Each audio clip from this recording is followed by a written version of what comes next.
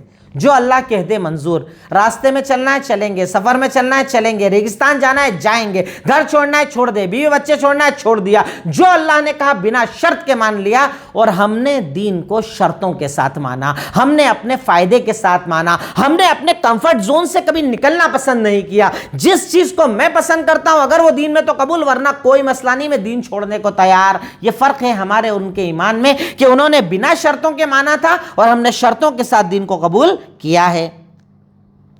Number 5، صحابہ کبھی مرتد نہیں ہو سکتے۔ یہ پتہ چل گیا کیوں؟ اللہ تعالیٰ نے کہا کہ اللہ تعالیٰ ان سے راضی، وہ اللہ سے راضی، اور اللہ نے اپنی رضامندی کو جنت تک کے لیے بتا دیا ہے۔ اللہ نے یہ نہیں کہا کہ میں دنیا میں راضی تھا، دنیا میں راضی ہو گیا۔ اللہ نے کہا میں ان سے راضی، اور راضی ہونے کا مطلب میں نے ان کے لیے جنت بنا دی ہے۔ اب کیا نعوذ باللہ اللہ جنت ان کے لیے بنا رہا ہے جو دین سے مرتد ہو گئے، دین کو چھوڑ دیا؟ جیسا ہمارے یہاں شیعوں کا عقیدہ ہے کہ اللہ کے نبی کے بعد صحابہ کرام سارے کے سارے مرتد ہو گئے، تو کچھ بچے باقی سب مرتد ہو گئے تھے، اور اللہ ان کے بارے میں، پوری جماعت کے بارے میں کہہ رہا ہے کہ اللہ ان سے راضی ہو گیا تھا، اللہ نے ان سے رضامندی کا اظہار کر دیا تھا۔ تو اللہ کے صحابہ، اللہ کے نبی کے صحابہ کبھی مرتد ہونے والے نہیں، دین چھوڑنے والے نہیں۔ نمبر 6، اللہ کے دین سے راضی ہونا کامیابی کی دلیل ہے۔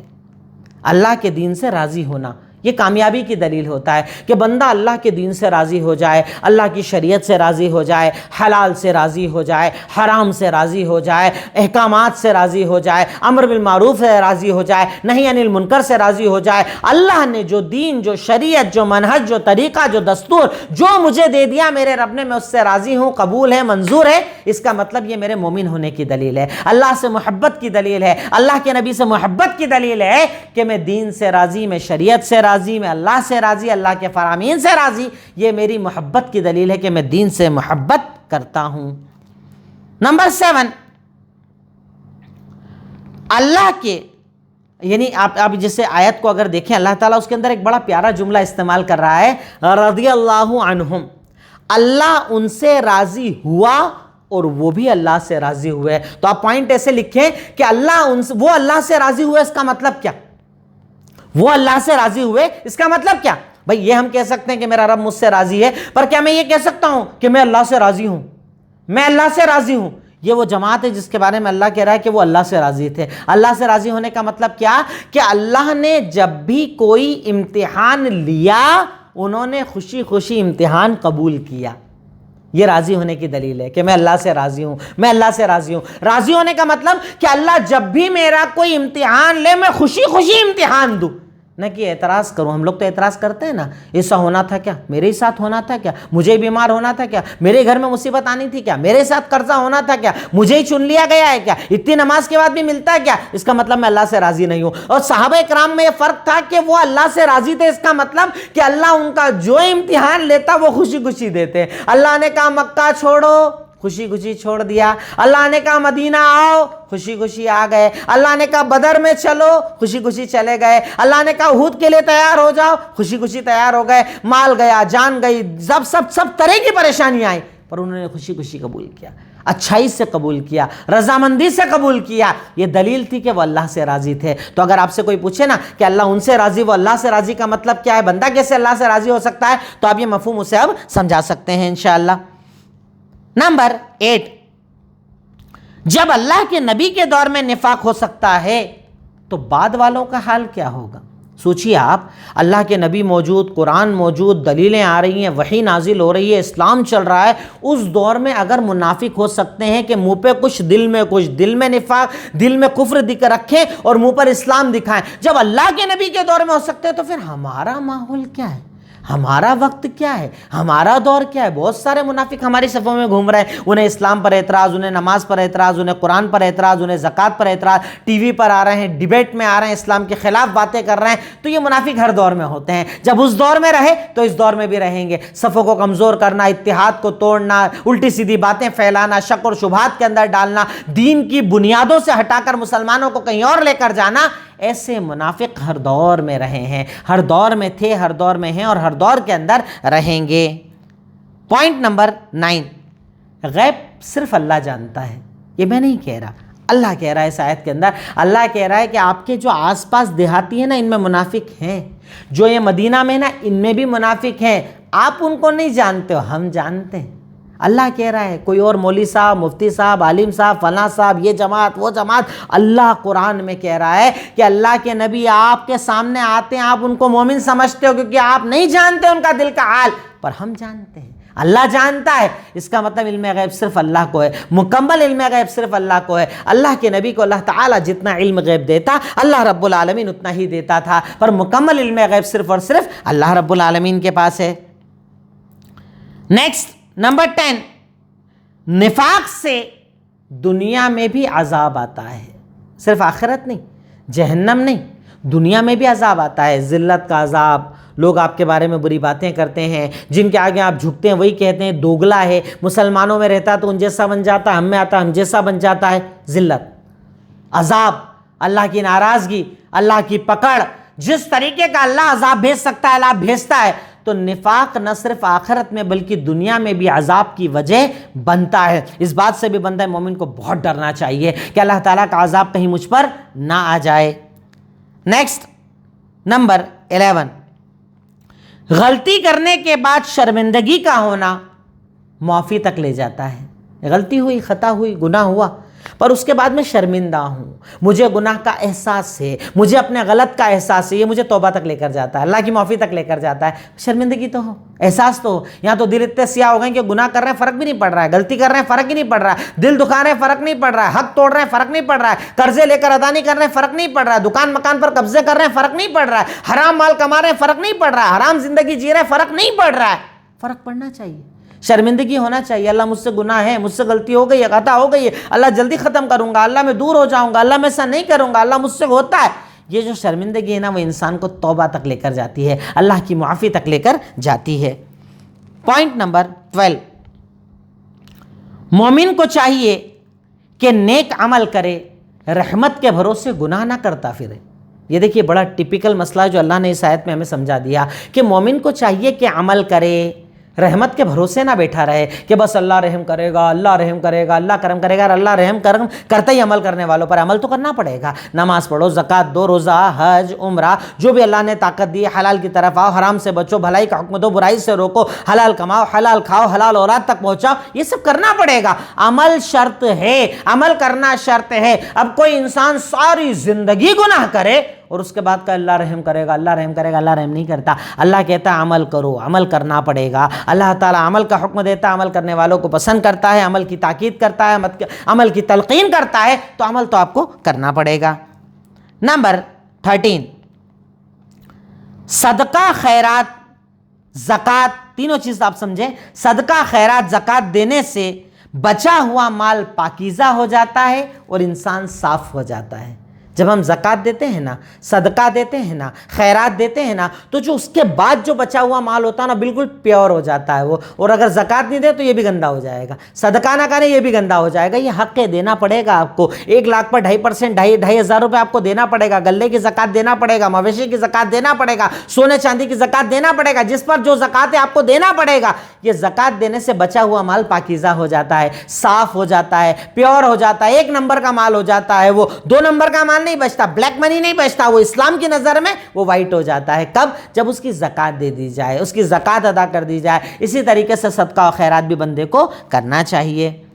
پوائنٹ نمبر 14، اللہ کی رحمت دیکھیے کہ نیکی کرنے سے اللہ گناہ مٹا دیتا ہے۔ کیا رحیم ہے ہمارا رب، کیا کریم ہے ہمارا رب۔ اس رب کو اگر کوئی راضی نہ کر پائے تو سوچئے وہ کس لیول کا آدمی ہوگا، کس درجے کا گنہگار ہوگا کہ اللہ رب العالمین ہمارے گناہوں کو معاف کرتا ہے۔ اللہ تعالیٰ ہماری نیکیوں کی بنیاد پر ہمارے گناہوں کو مٹا دیتا ہے، نیکیوں کی بنیاد پر گناہوں کا خاتمہ کر دیتا ہے، اعمال نامہ کلیئر کر دیتا ہے۔ جیسے روزے کے بارے میں ہے نا، من صام رمضان ایمانا واحتسابا غفر لہ ما تقدم من ذنبہ، جو رمضان کے روزے کو ایمان اور ثواب کے یقین کے ساتھ رکھے اللہ اس کے پچھلے سارے گناہ مٹا دیتا ہے۔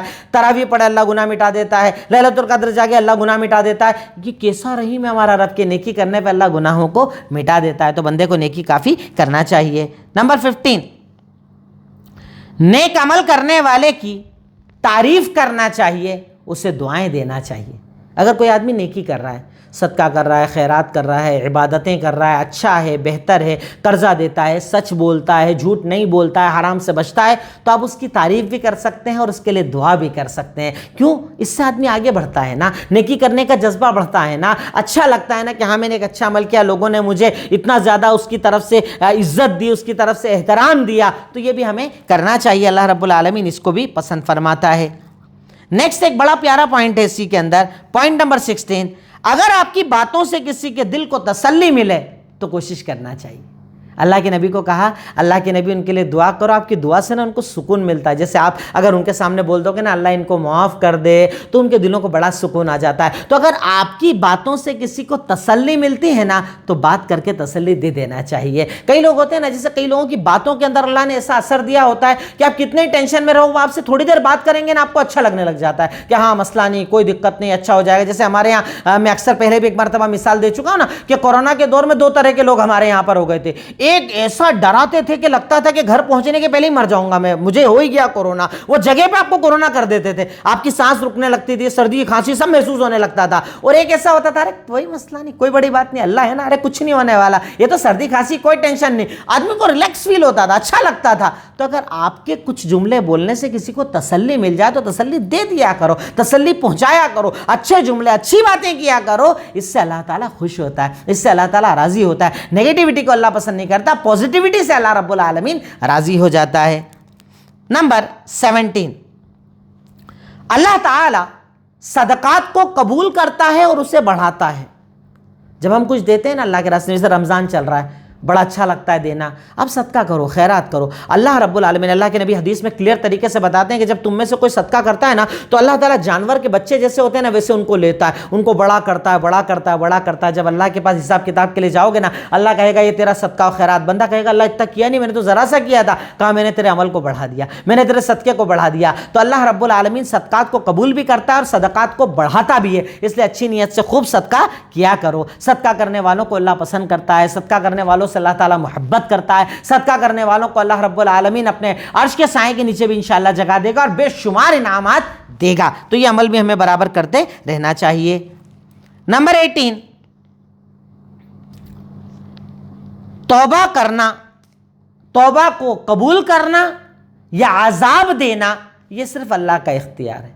ہم یہ نہیں کر سکتے کہ صاحب میں نے ساری زندگی گناہ کر لیے، اب توبہ کر رہا ہوں بس اللہ قبول کر ہی لے. یہ سب اللہ کا اختیار ہے. توبہ قبول کرے، عذاب دے، وہ اللہ کا اختیار ہے. بندہ اللہ تعالیٰ پر لازم نہیں کر سکتا کہ میں نے 60 سال تک حرام کیا، ابھی میں آیا ہوں ابھی بس میری مغفرت ہو جائے. تو توبہ کا قبول کرنا یا عذاب دینا یہ اللہ رب العالمین کا اختیار ہوتا ہے. چاہے تو بندے کی طرف سے قبول کرے، چاہے تو بندے کی طرف سے قبول نہ کرے، وہ صرف اللہ تعالیٰ کا اختیار ہوتا ہے. نیکسٹ ہمارا آخری پوائنٹ ہوتا ہے عمل، کہ آج کی آیات پر ہمیں کیا عمل کرنا چاہیے، آج کی آیات پر ہم کیا عمل کریں. انسٹنٹلی آج ہی ہم کیا عمل کر سکتے ہیں ان آیتوں پر. نمبر 1، جیسے ہی وقت ملے ویسے ہی نیکی کرو. جیسے ابھی ظہر کا ٹائم ہے نا، فوراً نماز پڑھو. عصر تک کا انتظار مت کرو، عصر آئے مغرب تک کا انتظار مت کرو، مغرب آئے عشاء. جیسے اللہ کے نبی نے کہا ہے نا، ارشاد فرمایا کہ 3 چیزوں کے آنے کے بعد تاخیر مت کرو. کیا ہے؟ نماز کا وقت تو فوراً پڑھ لو، انتقال ہو جلدی دفن کر دو، لڑکا لڑکی جوان ہو فوراً شادی کر دو. نیکیوں میں نا تاخیر نہیں کرنا چاہیے، نیکیوں میں نا وقت ضائع نہیں کرنا چاہیے. اللہ جب طاقت توفیق دے بندے کو فوراً نیک عمل کرنا چاہیے، نیکی کی طرف آگے بڑھ جانا چاہیے. اللہ تعالیٰ ایسے بندوں کو پسند فرماتا ہے. نمبر 2، صحابہ کرام کے مقام پر غور کرو. کبھی بیٹھا کرو اکیلے. ابو بکر صدیق کو اللہ نے کیا مقام دیا، عمر بن خطاب کو کیا مقام دیا، عثمان و علی کو کیا مقام دیا، زبیر بن عوام کو کیا مقام دیا، خالد بن ولید کو کیا مقام دیا، عمرو بن العاص کو کیا، اللہ تعالیٰ نے کیا مقام دیا ان لوگوں کو کہ اللہ کہہ رہا ہے اللہ ان سے راضی، واللہ سے راضی، اللہ نے جنت بنا دی، اللہ یہ دے گا وہ دے گا. کیا مقام تھا صحابہ کرام کا، اس پر بندے کو غور کرنا چاہیے. نمبر 3، صدقہ دینے کے بعد اللہ سے معافی کا یقین کرنا چاہیے. جیسے آپ اگر صدقہ کر رہے ہو نا تو یقین رکھو کہ اللہ آپ کے گناہ معاف کر دے گا انشاءاللہ، اللہ آپ کی خطائیں معاف کر دے گا، اللہ آپ کی لغزشیں معاف کر دے گا، اللہ آپ کا صدقہ قبول کرے گا. کیا کرو، تھوڑا کرو، کم کرو، زیادہ کرو، اس سے کوئی فرق نہیں پڑتا. اور نمبر 4، اللہ کے ہر فیصلے پر راضی ہو جاؤ. اللہ جو فیصلہ کر رہا ہے میرے حق میں، اچھا ہے برا، مجھے سمجھ میں آئے نہ آئے، مجھے اچھا لگے مجھے برا لگے، بس منظور. اللہ نے جو فیصلہ کیا منظور، تقدیر پر فیصلہ منظور، اللہ کے احکامات مجھے منظور. میں اللہ پر اعتراض نہیں کرتا، اللہ کے معاملات پر اعتراض نہیں کرتا، اللہ کے تعالیٰ کے فیصلے، اس کے عذاب، اس کے انعام پر اعتراض نہیں کرتا. اللہ تعالیٰ کے ہر فیصلے پر راضی ہو جاؤ، اللہ تعالیٰ کی تقدیر پر راضی ہو جاؤ. یہ بندہ مومن کا طریقہ ہونا چاہیے. تو یہ کچھ بنیادی چیزیں تھیں جو آج کی کلاس میں آپ کے سامنے مجھے لانی تھیں. انہی باتوں پر ہم بات کو مکمل کرتے ہیں اور اللہ تعالیٰ سے دعا کرتے ہیں کہ الہی مولا تو ہمیں کہنے سننے سے زیادہ عمل کی توفیق عطا فرما. اللہ تعالیٰ ہمارے روزوں کو، عبادات کو، نمازوں کو، تراویح کو، صدقہ و خیرات کو قبولیت کا درجہ عطا فرما. اللہ جتنا وقت رمضان کا باقی ہمیں بہت زیادہ عبادت کی توفیق عطا فرما. وآخر دعوانا ان الحمدللہ رب العالمین. السلام علیکم ورحمۃ اللہ وبرکاتہ.